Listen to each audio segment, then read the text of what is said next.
Hello aspirant, welcome back to my YouTube channel BPSC की तैयारी। तो आज हम पढ़ने जा रहे हैं क्लास 6 साइंस का चैप्टर 3 पदार्थों का पृथक्करण। चलिए हम इसमें जानते हैं आज क्या क्या टॉपिक पढ़ने वाले हैं। तो सबसे पहले हम इसमें जानेंगे कि पृथक्करण क्या होता है। उसके बाद हम इसकी कुछ विधियां देखेंगे जैसे कि हस्तचयन, थ्रेसिंग, निष्पावन, चालन, अवसादन, निस्तारण एंड निस्यंदन तथा वाष्पन। ये सारी विधियां हैं पृथक्करण की। तो एक एक करके हम इन्हें डिटेल में पढ़ेंगे। तो सबसे पहले पृथक्करण होता क्या है। हमारे दैनिक जीवन में आसपास कई पदार्थ मिश्रण के रूप में पाए जाते हैं जिससे पृथक करके उपयोग में लाया जा सकता है। हमारे आसपास के बहुत सारी ऐसी चीजें हैं जो बहुत सारी चीजों से मिलकर बनी होती है, उन्हें हमें अलग अलग करना बहुत जरूरी है, तभी हम उन्हें उपयोग मतलब यूज में ला सकते हैं। इनमें कुछ उपयोगी तथा अनुपयोगी पदार्थ भी होते हैं। पदार्थ ठोस, द्रव तथा गैस किसी भी अवस्था में पाई जा सकती है। पृथक्करण की कई विधियां होती है। यह पदार्थ की अवस्था पर निर्भर करती है। मतलब पृथक्करण की विधियां तो बहुत सारी है, लेकिन वो डिपेंड करता है कि किस अवस्था में पदार्थ है। अगर वो ठोस होगा तो उसे अलग विधि से पृथक करेंगे। पृथक का मतलब होता है अलग करना। अगर वो द्रव होगा तो उसे अलग विधि से करेंगे, अगर वो गैस होगा तो उसे अलग मेथड से उसको अलग करेंगे। तो एक एक करके हम सारी विधियों को जानते हैं। कई बार अशुद्धियों को दूर करने के लिए भी इसका उपयोग किया जाता है। कितनी बार ऐसा भी होता है कि किसी मिश्रण में कुछ अशुद्ध चीजें पाई जाती है जिसको अलग करने के लिए भी इसका यूज किया जाता है। उदाहरण, अनाज को भूसे से अलग करना। अब भूसा क्या है? भूसा तो हम यूज में नहीं लाते हैं, वो गाय के खाने की यूज में आती है, बट नॉर्मली हमारे यूज के तो नहीं है वो चीजें। तो उसे अनाज से कैसे अलग करते हैं? इसे भी पृथक्करण विधि से ही करेंगे। दही से मक्खन निकालना, चाय से चाय पत्ती को छानकर पृथक करना, ये सारे इसके एग्जाम्पल है कि पृथक्करण क्या होता है। अब चलिए हम एक एक करके सारी विधियों को पढ़ते हैं। पृथक्करण की विधियां। सबसे पहली विधि है हस्तचयन, हैंड पिकिंग। ये ऐसी विधि है जो हम अपने घरों में अपने माता पिता को, मतलब माँ को, दादी को, किसी को भी करते हुए ये विधि को हम देखेंगे। हैंड पिकिंग क्या होता है?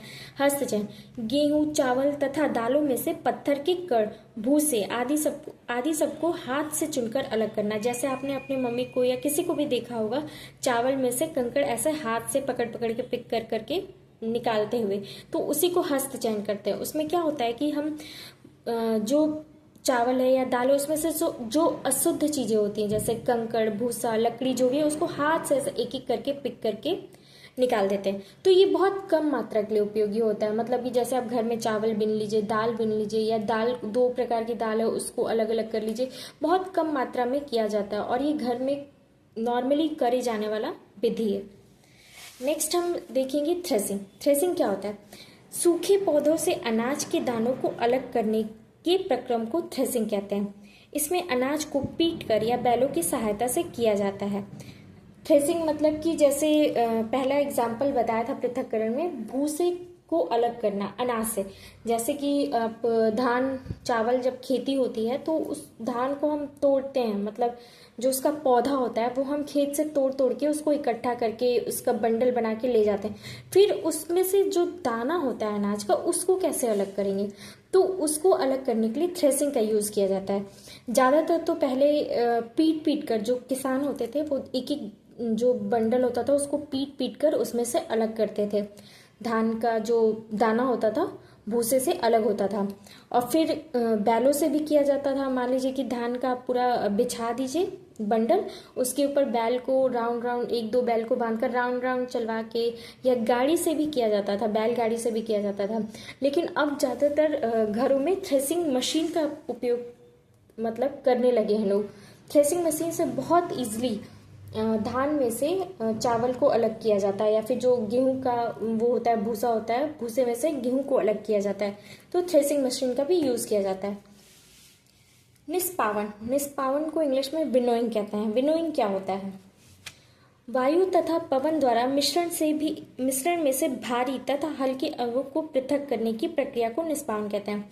ये इसके आगे का पार्ट है। जैसे आपने पीट पीट के चीजों को निकाल लिया अलग, लेकिन फिर भी उसमें अभी बहुत सारा अशुद्धियां हैं, तो उसको एक हवा के द्वारा, जैसे ये देखिए आप यहाँ पे एक आदमी खड़ा है, फिर वो जो सूप है, ये एक बर्तन है, उसमें वो लिया है चावल या फिर गेहूं जो भी है, उसको वो धीरे धीरे धीरे नीचे गिरा रहा है और इधर पे एक फैन, मान लीजिए यहाँ पे एक फैन चल रहा है जिससे तेज हवा आ रही है। ठीक है, अब ये जो फैन है, इससे जो हवा आ रही है, इससे क्या होता है कि जो हल्के हल्के भूसे होते हैं, जो ये मिश्रण है इसमें जो हल्का हल्का भूसा होता है वो इधर ऐसे उड़ जाता है, और जो भी गेहूं होता है या फिर चावल होता है, जो भी होता है अनाज, वो धीरे नीचे गिर के ऐसे इकट्ठा होने लगता है। तो जो हल्की चीजें हैं वो उड़ के उधर चली गई और जो भारी चीजें अनाज है वो नीचे गिर गया। वायु तथा पवन द्वारा मिश्रण में से भारी तथा हल्के अवयवों को पृथक करने की प्रक्रिया को निष्पावन कहते हैं। भूसे के हल्के कण पवन के साथ उड़कर दूर एकत्र हो जाते हैं, जबकि भारी अन्य कण पृथक होकर नीचे गिरकर ढेर सारा ढेर बना देते हैं। तो ये जो विधि है निष्पावन, ये ज्यादातर अनाज में से भूसा को, हल्के जो भूसा होते हैं उनको अलग करने के लिए किया जाता है। नेक्स्ट हम पढ़ेंगे चालन। चालन विधि भी आपने घर में देखी होगी बहुत सारी, जैसे कि आटा चालते हैं या फिर बेसन लाते हैं तो बेसन को भी चाल के यूज करते हैं, तो वो जो छोटे छोटे अशुद्ध चीजें होती हैं वो उसमें से निकल जाती है। चालन की प्रक्रिया द्वारा आटे को चोकर से अलग किया जाता है। आटे के छोटे कण चलनी के छिद्र से निकलकर नीचे गिर जाते हैं, जबकि चोकर चलनी में ही रह जाता है।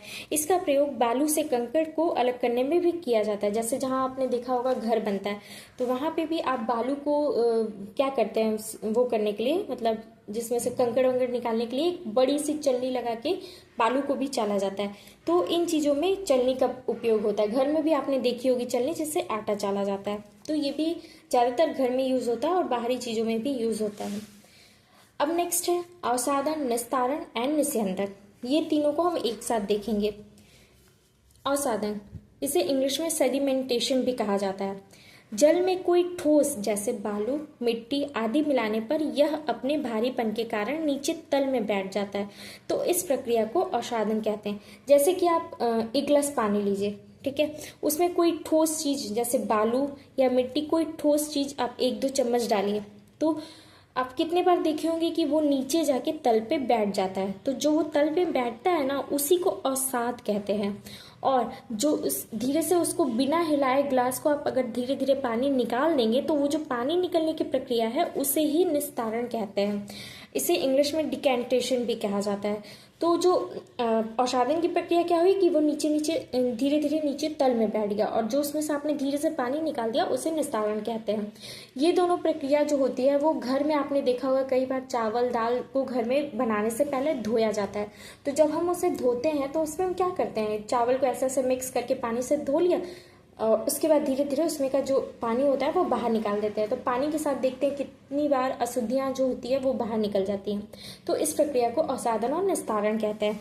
निस्यंदन क्या होता है, इसे इंग्लिश में फिल्ट्रेशन कहते हैं। कितनी बार ऐसा होता है कि आप इंग्लिश जो होता है उस वर्ड का, उससे आपको इजीली समझ में आता है कि वो क्या होता है, और हिंदी में थोड़ा सा प्रॉब्लम होता है समझने में। तो इसलिए मैं मेन जो वर्ड है उसके इंग्लिश भी बताते रहूंगी, जिससे आपको उस टॉपिक को समझने में आसानी हो। फिल्ट्रेशन, सबको पता है फिल्ट्रेशन क्या होता है, फिल्टर करना। द्रव तथा ठोस के मिश्रण को छलनी, चालनी, चलनी, छन्नी जो भी होता है उसके द्वारा अलग करना निस्यंदन कहलाता है।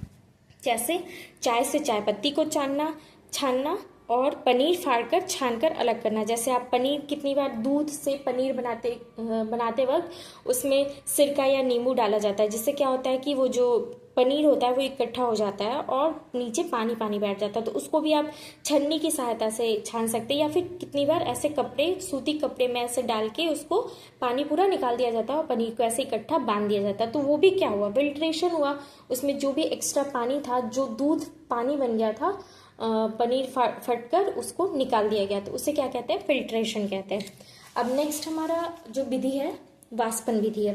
वाष्पन विधि में क्या करते हैं, किसी द्रव तथा जल को उसके वाष्प में परिवर्तित करने की प्रक्रिया को वाष्पन कहते हैं। जल को द्रव में, बस नॉर्मली पानी को अगर आप गर्म करते हैं तो वो क्या बनता है, वाष्प बन के उड़ जाता है, तो उसी प्रक्रिया को हम वाष्पन कहते हैं। जल को अत्यधिक गर्म करने पर वह वाष्प बन के उड़ जाता है। जैसे मान लीजिए यहाँ पे एक स्टोव है और एक आपने बर्तन में पानी लिया है, उसे तेज आंच में आप उसको गर्म कर रहे हैं, तो क्या हो रहा है, धीरे धीरे धीरे धीरे वेपर बन के, भाप बन के निकल जा रहा है। तो उसी विधि को हम वाष्पन विधि कहते हैं। समुद्र जल से नमक वाष्पीकरण की प्रक्रिया से प्राप्त किया जाता है। आपको पता है कि समुद्र से नमक कैसे प्राप्त होता है? समुद्र के जल में अत्यधिक मात्रा में नमक पाया जाता है, लवण पाया जाता है।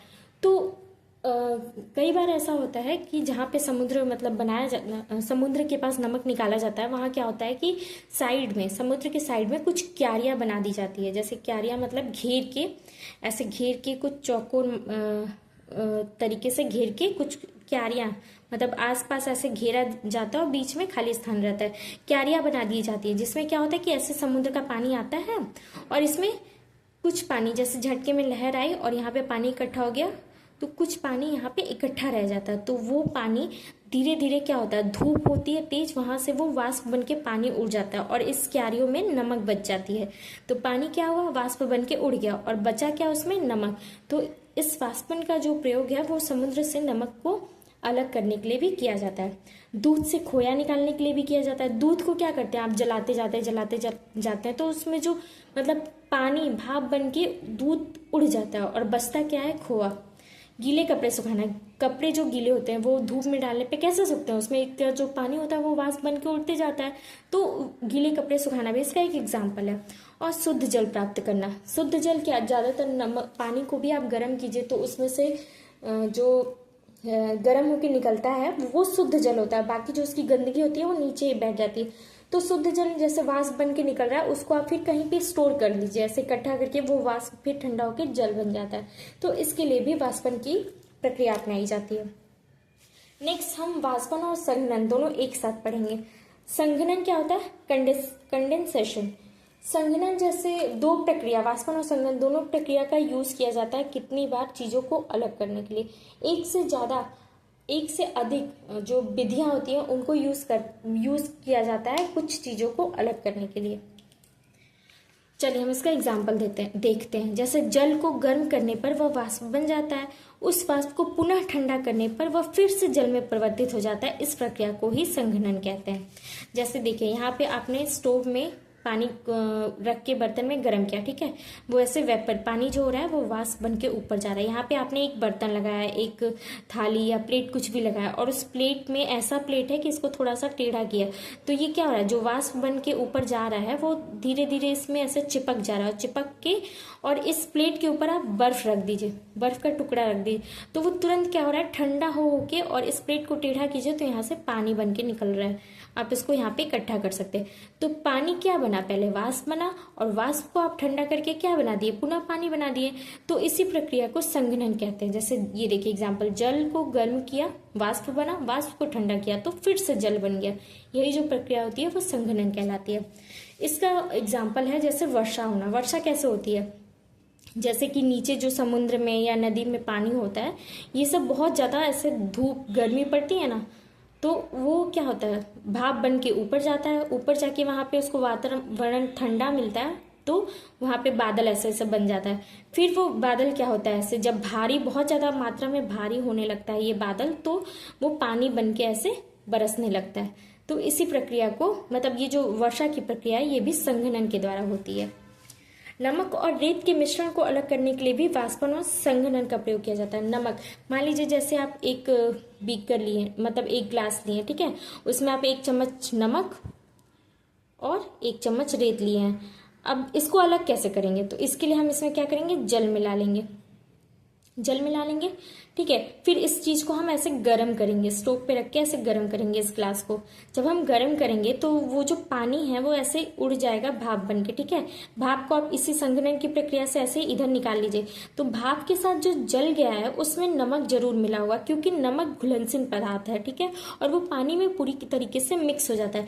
लेकिन रेत अघुलनशील है। जैसे मैंने लास्ट जो चैप्टर पढ़ाया था, घुलनशील और अघुलनशील बताया था ना, तो उसमें जो मैंने ये भी बताया था कि कौन सा ऐसा पदार्थ है जो जल में घुल जाता है और कौन सा ऐसा पदार्थ है जो जल में नहीं घुलता है। तो ये जो नमक है वो जल में घुल जाता है और ये जो रेत है वो जल में नहीं घुलता है। तो जो नमक घुल गया है जल में तो वो जल के साथ ही बाहर निकलेगा, तो वो भाप बन के निकल गया और उसको आप स्टोर कर लीजिए इधर ग्लास में, ठीक है। और यहाँ पे क्या बचता है, रेत ऐसे नीचे बैठ जाता है, रेत सिर्फ और सिर्फ रेत बच जाता है। तो रेत और नमक का पानी आपने अलग कर लिया, ठीक है। अब नमक का जो पानी है इसमें से आप नमक को कैसे अलग करेंगे, तो इस नमक के पानी में से नमक करने की प्रक्रिया को भी आप वाष्पन के थ्रू कर सकते हैं। चलिए नेक्स्ट हम पढ़ते हैं, क्या जल किसी पदार्थ की कितनी भी मात्रा को घोल सकता है? क्या जल किसी पदार्थ की कितनी भी मात्रा को घोल सकता है? तो इसका आंसर होगा नहीं। जल में पदार्थ की निश्चित मात्रा को ही घोला जा सकता है। जैसे कि आप एक गिलास पानी लिए, ठीक है, एक गिलास पानी लिए हैं आप, और उसमें कुछ चम्मच ही आप नमक या चीनी कुछ चम्मच ही घोल सकते हैं। बहुत ज़्यादा अधिक मात्रा में वो नहीं घुलेगा। जैसे फॉर एग्जाम्पल 1 लीटर पानी में आप 1 केजी नमक घोल सकते हैं, उससे ज़्यादा नहीं घोल सकते। एक निश्चित मात्रा से ज़्यादा घोलने पर वह नीचे तल में जमना बैठना शुरू कर देता है। जैसे फॉर एग्जाम्पल आप पानी लिए गिलास, उसमें आप खुद एक्सपेरिमेंट करके देख लो कि आपने 1 चम्मच नमक डाला, वो घुल गया, 2 चम्मच डाला, मिलाया, घुल गया, 10 चम्मच डाला, तो आप देखते हैं कि धीरे धीरे नमक क्या होता है, नीचे बैठना स्टार्ट हो जाता है, वो नहीं घुलता है उसमें। तो एक निश्चित चम्मच में ही, मतलब चम्मच नमक ही उसमें घोला जा सकता है, उससे ज़्यादा नहीं। विलयन क्या कहलाता है? एक द्रव तथा एक घुलनशील ठोस या द्रव के मिश्रण को विलयन कहते हैं। विलयन क्या होता है? घोल, किसी भी चीज का घोल, या तो वो दो द्रव भी हो सकता है या एक द्रव एक ठोस भी हो सकता है। जैसे क्या, नमक और पानी को मिला दो तो नमक पानी का घोल, नमक चीनी को मिला दो तो नमक चीनी का घोल, नमक में सिरका मिला दो तो नमक सिरका का घोल। तो एक तरह से वो घोल है, उस घोल को ही विलयन कहा जाता है। अब विलयन भी 2 प्रकार के होते हैं, संतृप्त विलयन और असंतृप्त विलयन। संतृप्त विलयन क्या होता है? वह विलयन अथवा मिश्रण जिसमें पदार्थ और अधिक मात्रा में नहीं घोला जा सकता है, संतृप्त विलयन कहलाता है। मतलब एक ऐसा विलयन जिसमें आप एक निश्चित समय में आप घोल लिए चीजों को, उससे ज्यादा, उससे 1 चम्मच अधिक भी आप उसको नहीं घोल सकते, मतलब वो संतृप्त विलयन हो चुका है। जैसे कि 1 केजी पानी है, 1 लीटर पानी है, तो उसमें 1 केजी नमक आप घोल दिए, उसके बाद 1 केजी से 1 ग्राम भी एक्स्ट्रा आप नहीं घोल सकते हैं, वहां पे वो संतृप्त विलयन हो चुका है, ठीक है। और असंतृप्त क्या होता है कि अभी हम उसमें और घोला जा सकता है, मतलब अभी जैसे 1 केजी वो है, 1 लीटर पानी है, तो उसमें आप अभी 800 ग्राम नमक घोले हैं, अभी 200 ग्राम और घोला जा सकता है, तो वो विलयन उस टाइम पे असंतृप्त विलयन होगा। एक नोट है कि यदि घोल को गर्म किया जाए तो संतृप्त विलयन को भी असंतृप्त विलयन बनाया जा सकता है। जैसे कि मान लीजिए कि आपने ग्लास में 10 चम्मच नमक घोल दिया, ठीक है, उसके बाद आप 11वां डाल रहे हैं तो वो नहीं हो रहा है, मतलब नहीं घुल रहा है, नीचे बैठने लग रहा है। तो आप क्या कीजिए, उस गिलास को, जो नमक वाला पानी है, उसको आप गर्म कीजिए। गर्म करने पे वो क्या होता है, नमक मिल जाता है, फिर उसमें आप 1-2 चम्मच और नमक घोल सकते हैं। मतलब कि कहने का मतलब क्या है कि अगर आपने उस पानी को गर्म, जो संतृप्त पानी है, विलयन है, उसको अगर थोड़ा सा गर्म कर दिया तो वो अभी फिर से असंतृप्त विलयन बन जाता है, ठीक है। आई होप आप लोगों को यहाँ तक का टॉपिक समझ में आ रहा हो। अब 2 टॉपिक और है जो कि एनसीईआरटी में नहीं है, लेकिन ये टॉपिक बहुत जरूरी है, ज्यादातर सीटेट में इस टाइप के क्वेश्चन आते हैं, उन क्वेश्चन से रिलेटेड ये 2 टॉपिक है। एक है अभिकेंद्रण, अपकेंद्रण भी बोला जाता है, और इंग्लिश में इसे सेंट्रीफ्यूगेशन बोला जाता है। इसमें क्या होता है, इसमें किसी मिश्रण को तेजी से घुमाया जाता है जिससे भारी घटक केंद्र से दूर चले जाते हैं तथा हल्के केंद्र में इकट्ठा हो जाते हैं। जैसे आपने दही से मक्खन निकालने का प्रोसेस देखा होगा, तो उसमें क्या होता है कि दही को हम इतना ज्यादा घोलते हैं, मान लीजिए ये आपका वो है बर्तन, इसमें आप दही को एक रही से इतना ज्यादा घोल रहे, घुमा रहे, तो क्या हो रहा है कि जो माठा है, मतलब दही का जो दही में से जो मक्खन है वो क्या हो रहा है, इकट्ठा होके ऊपर ऐसे इकट्ठा होने लग रहा है, जो माठा है वो ऐसे ही रह रहा है इसमें, ठीक है। तो ये एक एग्जाम्पल है सेंट्रीफ्यूगेशन का। तो इससे आप मक्खन को बाहर निकाल लीजिए और माठा को भी अदर यूज में ले आ सकते हैं। वॉशिंग मशीन में आपने देखा होगा कि वॉशिंग मशीन में जब चलता है मशीन तो क्या होता है, जो झाग होता है वो ऊपर ऐसे इकट्ठा हो जाता है आकर, ये भी सेंट्रीफ्यूगेशन का एग्जाम्पल है। ब्लड टेस्ट के लिए इसका यूज किया जाता है। ब्लड टेस्ट में जैसे रक्त के प्लाज्मा को अलग किया जा सकता है, रक्त प्लाज्मा, ये सब चीजें अलग की जा सकती है। जैसे आप किसी व्यक्ति ने अल्कोहल कंज्यूम किया है, ठीक है, अल्कोहल, इसके टेस्ट के लिए भी इसका प्रयोग किया जाता है। अब नेक्स्ट टॉपिक पढ़ेंगे रवाकरण। ये रवाकरण है, रवाकरण मतलब क्रिस्टलाइजेशन। इसका प्रयोग क्यों करते हैं? किसी मिश्रण में प्राप्त पदार्थ को रवाकरण द्वारा अलग किया जाता है। जैसे कि शुद्ध लवण प्राप्त करने के लिए रवाकरण का उपयोग किया जाता है।